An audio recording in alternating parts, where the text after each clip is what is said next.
मोहतरम नाजरीन, आज हम आपको बताएंगे गौसी आजम रजी अल्लाह ताला अन्हा के वालिद सैयद अबू सालेह के बारे में, जो एक सेब को खाकर फिर पछताने लगे और उन सेब के हिसाब देने के लिए बाग के मालिक से कैसे मिले। मोहतरम नाजरीन, मुकम्मल वाकया को जानने के लिए वीडियो को आखिर तक जरूर देखें। सैयद अबू सालेह रहमतुल्लाह ताला अलैह को जंग से बहुत अंश था। आप रहमतुल्लाह ताला अलैह का लक़ब भी जंगी दोस्त हो गया था। आप रजी अल्लाह ताला अन्ह जमाना के बुलंद मुर्तबा मुत्तकी व परहेजगार लोगों में से थे। कहते हैं कि रियाजात व मुजाहिदात के दौरान में एक दफा आप रहमतुल्लाह ताला अलैह का तीसरा फाका था। आप रहमतुल्लाह ताला अलैह दरिया के किनारे पर बैठे थे कि दरिया में एक सेब बहता हुआ दिखाई दिया, जिसे आप रहमतुल्लाह ताला अलैह ने पकड़ लिया, तनावल फरमाया। बाद में आपके दिल में ये ख्याल आया कि ये सेब किसका है और मेरे लिए इसका खा लेना क्योंकि हलाल हो सकता है। या पैदा होते ही आप रजी अल्लाह ताला अन्हा अपना कसूर माफ कराने के लिए मालिक सेब के जुस्तजू में दरिया के किनारे चले। उस दरिया के किनारे कई रोज के मुतवातिर सफर के बाद आप रहमतुल्लाह ताला अन्हा को आप रवां के करीब एक निहायत अजीमुल शान इमारत मिली, जिसमें एक बहुत वसीअ बाग था। उस बाग में सेब का एक बहुत बड़ा दरख्त भी नजर आया, जिसकी शाखें मेवे से लदी हुई सतह पर आप पहली बार हुई थी। उन शाखों से पुख्ता सेब टूटकर पानी में गिर रहे हैं। आप रहमतुल्लाह ताला अन्हा को यकीन हो गया कि जो ये सेब आप रजी अल्लाह ताला अन्हा ने तनावल फरमाया था वो इसी दरख्त का है।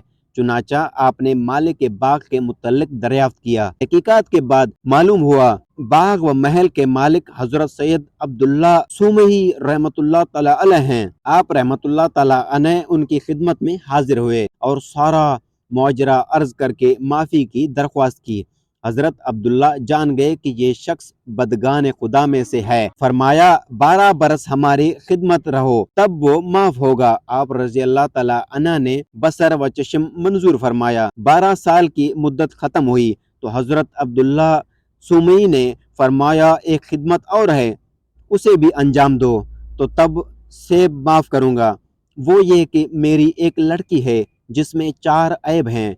आंखों से अंधी है, कानों से बहरी है, हाथों से लंजी है और पाँव से लंगड़ी है। उस आज्जा को निकाह में कबूल करो और बाद निकाह 2 साल और हमारी खिदमत में रहो, ताकि उस निकाह के नतीजा में एक फर्जिंद की सूरत में अपनी आंखों से देख लूं। उसके बाद जहां ही जी चाहे चले जाना। आपने उसे भी कबूल फरमाया। जब निकाह के बाद साहिबजादी का सामना हुआ तो क्या देखते कि उसके तमाम उज़वा सही व सालिम हैं और उसके हुस्न व जमाल के आगे 14वीं रात का चांद भी शर्माता है। आपने उसको खिलाफ हलिया पाकर तमाम शब उससे किनारा कशी इख्तियार की। दूसरे दिन सुबह को हजरत अब्दुल्ला सुमी ने फरासत से सारा हाल दरियाफ्त फरमा कर अबू सालेह रजी अल्लाह अन्हा को कहा, हाँ मैंने अपनी लड़की को जो सफ़ात तुमसे बयान की थी वो सब सही हैं। नामहरम के लिए उसकी आंखें अंधी हैं, गैर हक बात सुनने के लिए उसका कान बहरे हैं, नामहरम को नहीं छुआ तो उसके लिए हाथ लंजे और तुम्हारे हुक्म को खिलाफ कदम उठाने के लिए उसके पांव लंगड़े हैं। उनकी बातें सुनकर हजरत अबी सालेह रजी अल्लाह अन्हा के कलब में अपनी बीवी की बड़ी कदर मंजिलत हुई और दोनों बहुत खुशी रहने लगे। हजरत अबू सालेह रजी अल्लाह अन्हा इब्तिदाह से लेकर औसत उम्र तक बिल्कुल लाऔलाद रहे। आखिर उम्र में आकर औलाद पैदा हुई। अल्लाह रब्बुल इज़्ज़त ने उन्हें बेटा अता फरमाया और उन्होंने उनका नाम अब्दुल कादिर जीलानी रखा, और जो बाद में गौसे आज़म के लक़ब से मशहूर है।